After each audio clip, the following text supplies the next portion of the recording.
Hey everyone, this is episode 12 of the Anime Podcast Show. We got a lot of things to talk about for this episode. From the last episode, I had a chat from the cast of Demon Slayer, Inosuke's voice actor.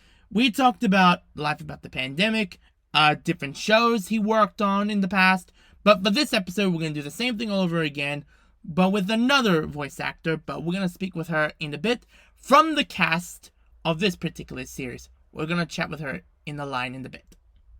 So let's start with the first segment of the show, and that is what anime shows got into during the COVID pandemic. And the show is an incredible and great Isekai series, but I'm calling this series The Rising of the Shield Hero. Rising of the Shield is a Japanese Isekai light novel. It was originally as a web novel. Currently, for the light novels, had been released over 22 volumes and adapted into a manga until in 2019, an anime series came out with the first season over 25 episodes. But then a second season is coming very soon.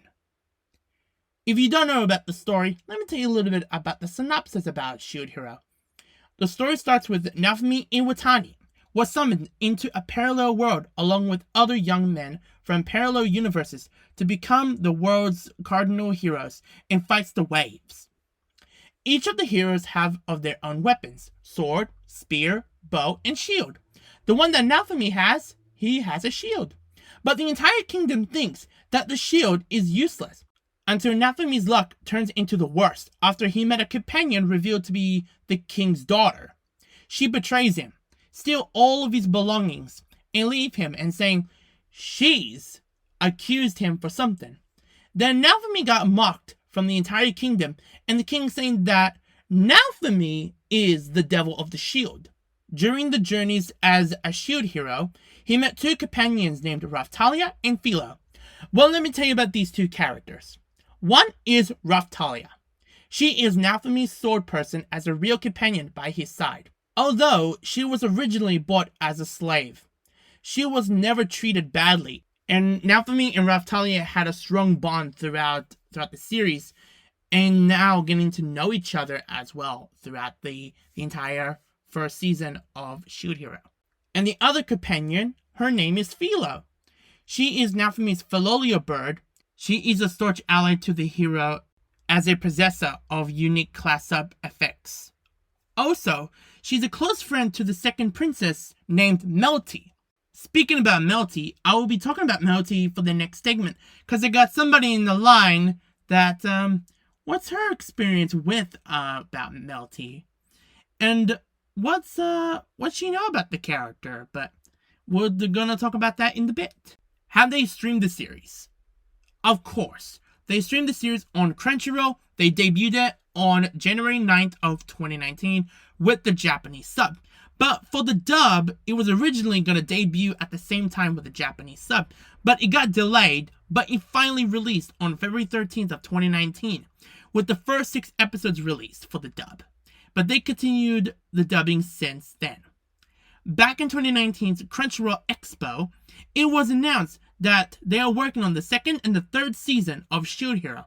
It was originally supposed to premiere this October of 2021, but it got postponed to April of 2022. And people are so excited what's going to be happening with Raphtalia, Philo, Naofumi, and Melty, and also the other characters we met in the first season of Shield Hero. What was the reason I got into Shield Hero? Well, like I said before, that I got into Isekai Quartet, and also Naofumi, Raphtalia, and Philo appeared in the series. So I want to know more about the characters in the actual Shield Hero series. So I watched the first episode, 40 minutes, I cannot believe it. I was shocked about it, and it was so BS, and I was so sorry for Naofumi, what he was going through in the show. But after that, he became one of the coolest characters I've ever seen. And the character development of Naofumi, it got better and better. And also he got a bit cooler.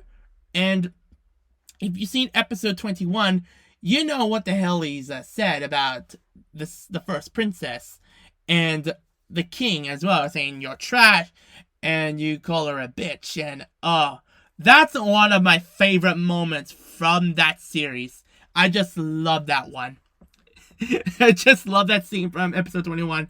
That cracked me up every bloody time, every time I see that clip or watch the entire episode. It just makes me feel like Now For Me is the winner of the entire thing. Say, hey, I beat you, you son of a gun. I beat you. Anyway, yes, I really absolutely love the Shield Hero series. I wish I got into it when it was airing at the time, but I was not interested of getting into an Isekai series. And I didn't know it was so popular at the time, and yeah, it's so good. So that is Shield Hero, y'all. Now let's move on to the next segment, and that is interviews with voice actors. You know, these type of people who voice these incredible roles for anime, animation, and also for video games. But let me tell you about this person. You guys will recognize her as Puka in ReZero, Prophecy of the Throne, Serena from Pokemon Masters, Connie from Promised Neverland, Misa from Misfit Demon King Academy, Melty from Rising of the Shield Hero, black-haired girl from Night is Short, Walk on Girl, Backwards Cap from Cells at Work, Xiangling from Genshin Impact, and Iris from Asomnian Files. But ladies and gentlemen, give it up to this wonderful and incredible voice actor, Jackie Lastra. Hello, Jackie. How are you doing? I'm doing wonderful. Thank you for having me. Welcome to the Anime Podcast Show. Welcome. Thank you. So us fans wants to know is of how did you get in the industry? How did you got it?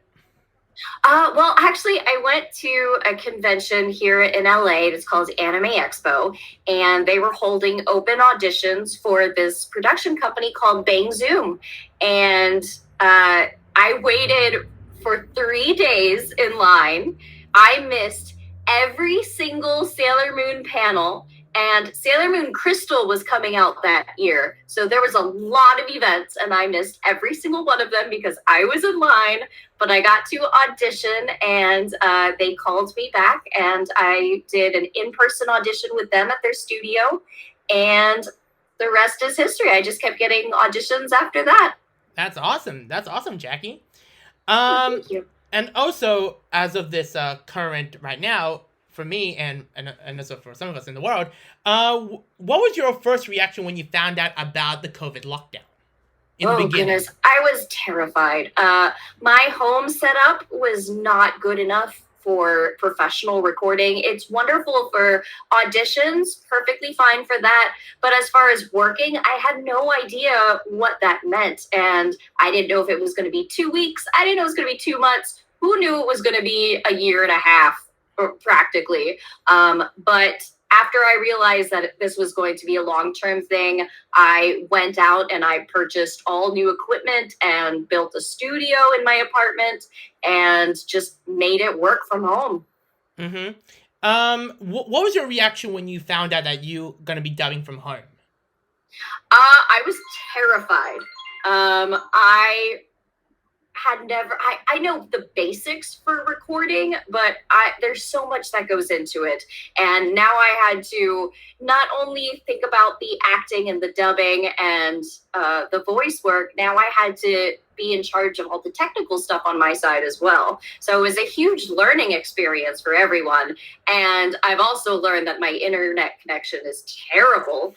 And dubbing, when trying to match mouth movements with a bad internet connection, was just the worst experience. I explain it as I'm kind of just screaming into the void and hoping that the mouth movements match up. Okay. That's about all you could do. Okay. So for this for my episode, it's about Shield Hero. It's the theme of it. How do you feel being a part of the Shield Hero series? How do you feel being a part of it? I love the Shield Hero series. I immediately, when I was cast, went and read the light novel.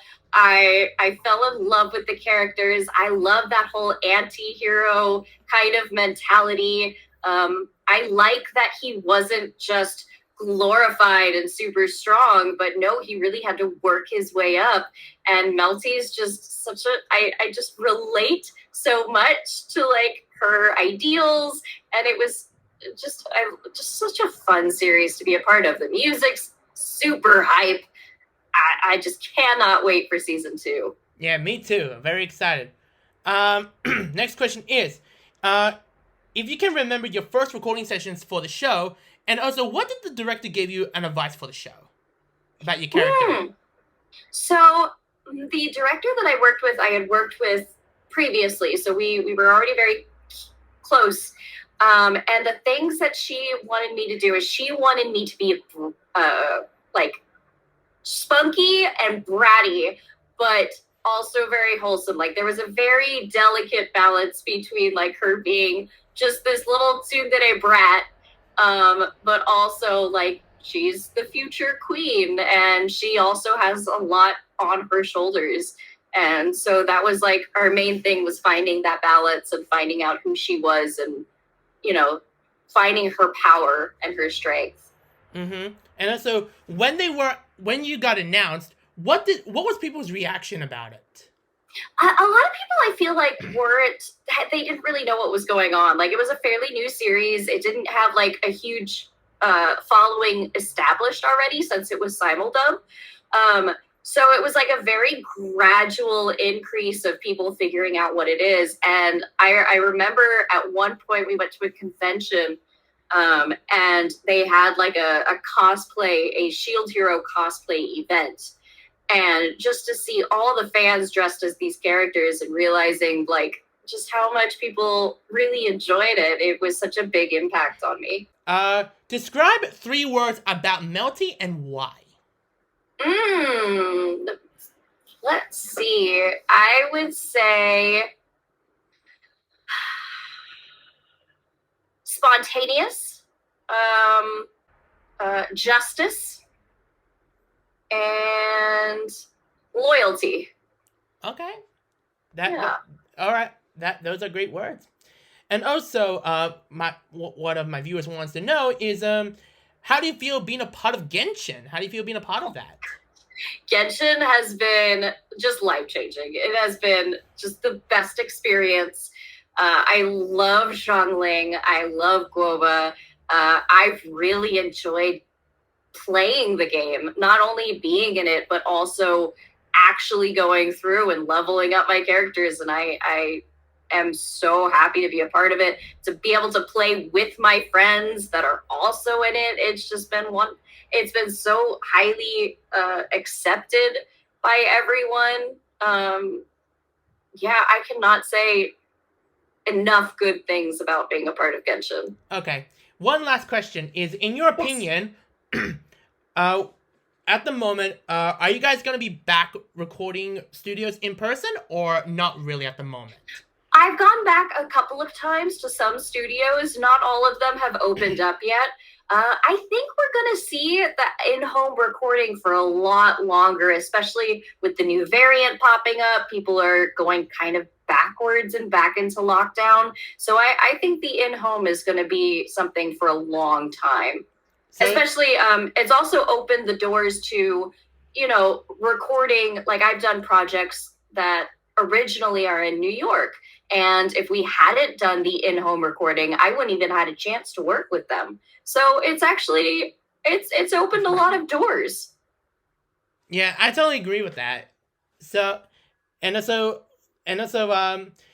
for my viewers as well, what shows you can talk about what's been releasing at the moment? What just released at the moment? Oh, at the moment, what is going on right now? We have Yashahime, which is its 2nd season right now. You can hear me as Kinu. Of course, Genshin Impact. What else is airing right now? Night is Short is still on HBO Max, I believe. So you can watch that. And I think that's all I can talk about for right now. And that's another role that you forgot to mention is the Backwards Cap from Cells at Work. Oh, yeah! Backwards Cap! I love her so much. All right. She just warms my heart. I know. When I was watching that episode, I'm just like, oh no, she's so damn cute. We were laughing so hard during that recording session. She just tries so hard and I know. doesn't do well. All right. Okay, so we're about to wrap up, and we're gonna move on to the next segment of my show. Jackie, Okay. Thank you so much for being my guest. Thank you very much. Thank you so much for having me. Man, Jackie was freaking awesome to chat with. But let's move on to the next segment of the show, and that is Topic of the Week. For this episode's Topic of the Week, I want to change things up a bit. But let's talk about my favorite anime genres. As of this episode's topic, and I'm talking about Shield Hero, yeah, let's talk about my favorite Isekai series. So I got a top 5 list, and I will narrow it down of what's my favorite Isekai series. Here we go. So number 5 in the top 5 list, and that is Soma Spider So What. 5 Spider So What. It's still one of my favorite series throughout of 2021. Love Kamiko. Let's give her much love for Kamiko. Yes, she is the best character. Come on. Let's cheer for Kamiko. She's the best, right? The best spider.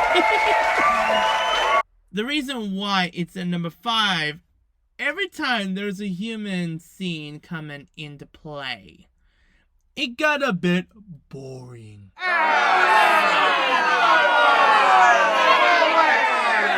I know they're not interesting characters, but I know. Okay, stop right there. Okay, here we go. But hey, we got interesting stuff and knows about the world. But spoiler alert, if you haven't seen the series, go ahead and watch it on Crunchyroll in English or Japanese. I'm warning you right now. It's a 15-year time skip because the humans are reincarnated, but at the time, the only student is alive is Kamiko. I love her sense of humor and fighting and her own survival for her own way out. I absolutely freaking adore this series, and Kamiko is like one of the best Isekai characters. I'm just saying, she's the cutest. I can't stand her. Let's move on to number 4. And number 4 is Shield Hero. Why Shield Hero? Well, love the great characters. Even I like the relationship between Naofumi, Raftali, and Philo. But in the first season, we had to explore the world and get to know the characters. But I still cannot wait what they're going to bring to the table for Season 2 and 3. Well, we all know that Season 2 is coming out in 2022. And we don't know when 2023 will be out, but we'll see when it comes out. And also get to know more about Naofumi and the characters, and more battle scenes, more waves, and all that stuff. But cannot wait to see more of Shield Hero and hearing the Japanese and also the English cast as well. Hopefully they'll come back to reprise their roles. But I'm very, very hell of excited to hear them again and again. Now let's move on to number 3. Number 3 is Sword Art Online. To the world of SAO, I'd rather not stuck in Ironclad. This series is one of the first new series that I got into. Well, it was way back in 2019 after Fairy Tail. I really enjoyed the series, also getting to know the characters like Kirito, Asuna. But I know some people love SAO, but some people don't. I still don't know why. But I know a lot of people had their opinions about this series, but it's still one of my favorites.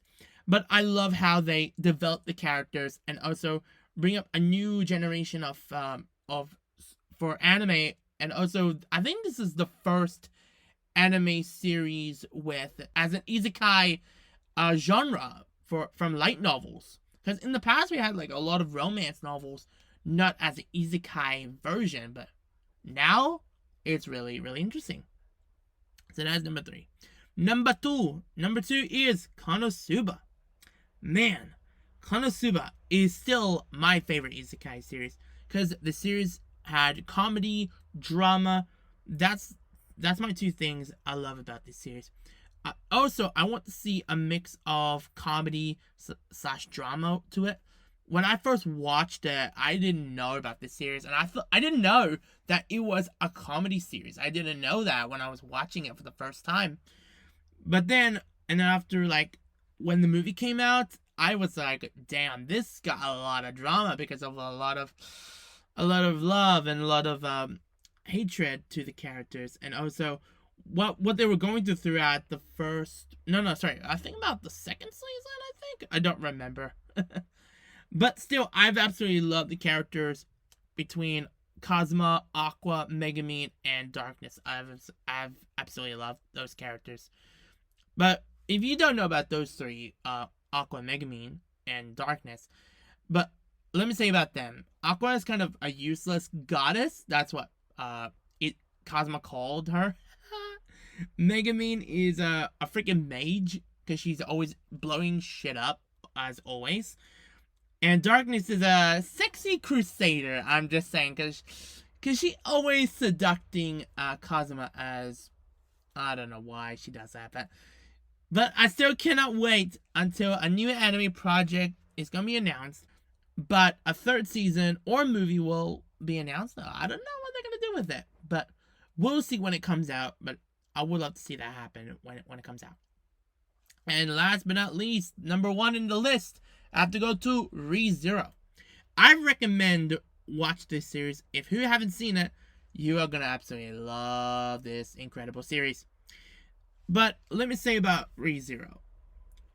We've met so many great characters from the first season. You will meet Subaru, Emilia, Ram and Ram as sisters. Well, they're demons. Puck is Emilia's companion. And also, you're going to meet Roswell. Well, he's kind of a goddamn clown. But it's still one of the best anime series ever. If you're a fan of adventure, fantasy, horror, mystery, psychological, and romance, it's a mix combining those together into one big ass show. And you will have a lot of emotion, you're gonna have a lot of things that you're gonna hear from the show. And also with season 2, it got a lot of emotion between Subaru and Emilia in the past for them. But now, when we get a third season, we want to get more know about the characters itself. So that is why I love about ReZero. So that is my anime top 5 series list. I'll make more about that, about genre I love about anime. So this is a wrap up for this episode. Also, I want to say thank you to Bryce Pappenbrook and Jackie Lasser to join to do these interviews. I would love to bring more VOs guests in the near future, but it's time to say goodbye. Please share this with your friends. If you want to know more about the information of your favorite shows, I got you covered. Remember, subscribe to my YouTube channel and hit that like button. If not, I'm not giving you the information and juicy deets about your favorite shows.